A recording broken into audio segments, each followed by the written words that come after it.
खुलुमबाय स्टुडिअ दं आं राकेश रामसियारि बे समाव सेवली महिलारि बिथांनो भट होनो रायजो राजाफोरा गिनाय मोनदों नाथाय मानो गिनाय मोनदों बे बाथ्राखौ बुंथिदों बिथां लरेन्स इस्लारि बिथाङा सेवली महिलारि जाय बिटिसिनि गाहाय खुंगिरि हाग्रामा महिलारिनि अनसुलि बिसि बे सेवली महिलारिनि सायाव बाथ्रा बुंथिदों बिथां लरेन्स इस्लारि बिथाङा UPPL राजखान्थि हान्जानि लरेन्स इस्लारि बिथाङा बे समाव BPF राजखान्थि हान्जानि बिजाथि सेवली महिलारिनि सायाव गाग्लोबसार बिबुंथि होनायखौ नुनो मोनदों बिथाङा बुंथिदों जे बे समाव सेवली महिलारिनो रायजो राजाफ्रा भट होनो गिदों मानोना बे समाव सेवली महिलारिनि जे फिसाया एबा BTCनि गाहाय खुंगिरि हाग्रामा महिलारि जाय जायगायाव सिबा दङ आरो बे जायगायावनो जुदि MLA जायोब्ला जाय हाग्रामा महिलारि बिथाङा रायजो राजाफोरजों लोगो हमा रायजो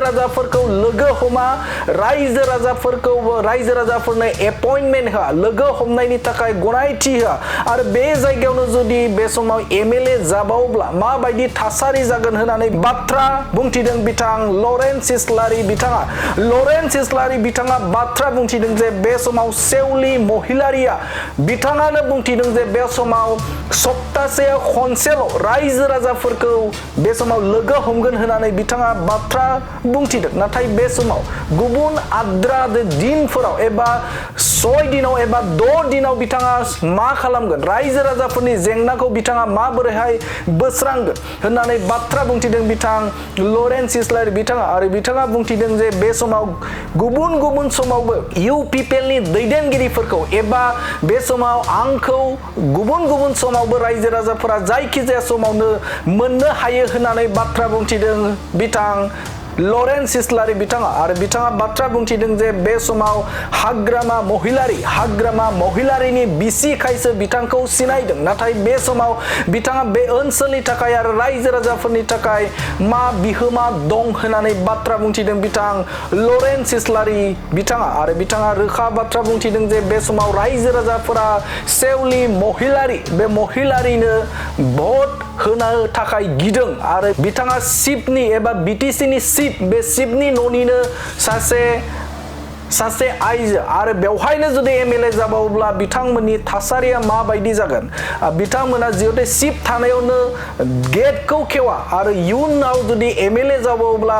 माबायदि थासारि जागोन होननानै बाथ्रा बुंथिदों बिथां लरेन्स इस्लारि बिथाङा आगोल सिडलिमोन ना दा क'क्राझार जाबाय गोदो सिडली समाव बिथांमोना मालाबा काजलगाव मालाबा धालिगाव मालाबा बेंटल मालाबा थुक्राझार गोजान जायगायाव MLA खौ लोगो हमहैनांगौमोन दिनै खाथियावनो बिथांमोना सासे MLA मोनसिगोनखाय आरोबाव बांसिन बिस्रा गोसो गुदुं जादों सेवली महिलारिनाव बोरै थांनो होनदों रायजो राजाफ्रा बेनो सिपनि हिनजाव सिबानो एपइन्टमेन्ट होखाया रायजो राजाफोरखौ लोगो हमा गेटखौनो खेवना होआ आरो बे न'आवनो जुदि सासे MLA थाबावबा माबोरै जानो हागौ बिथांमोना ओंखायनो गिदों ओंखायनो दिनै बिथांमोना भट होनो रावबो राजि नङा रायजो राजाफ्रा जोंनि पार्टियाथ' पार्टि दंखायो आरो साधारन रायजो राजाफ्रा दिनै बिथांमोना थांखि लादों जे जों बेबायदि भट होआ जायखौ थांबा सब समाय लोगो मोनो मानोना सेवली महिलारिया बुंदों सप्तायाव आं खनसे रायजो राजाफोरखौ लोगो हमगोन सप्तायावसो खनसे लोगो हमोबा बाखि 6 दिननि जेंनाखौ सोर सुस्रांनो दा बिनिखायनो बिथांमोना गिख्रंदों आरो बिथांमोना बुंदों जों बेबायदिनो भट होआ जों नोंनो भट होगोन होननानै रायजो राजाफ्रा ओंखारदों जेराव थाङो बर'फ्राथ' जोंना बांसिनखा आरो दिनै कच राजबंसि आदिबासि दिनै मुस्लिम बिदा फंबायफ्राबो दिनै जोंनि UPPLनोनो भट होनो बिथांमोना थांखि लानानै दङ।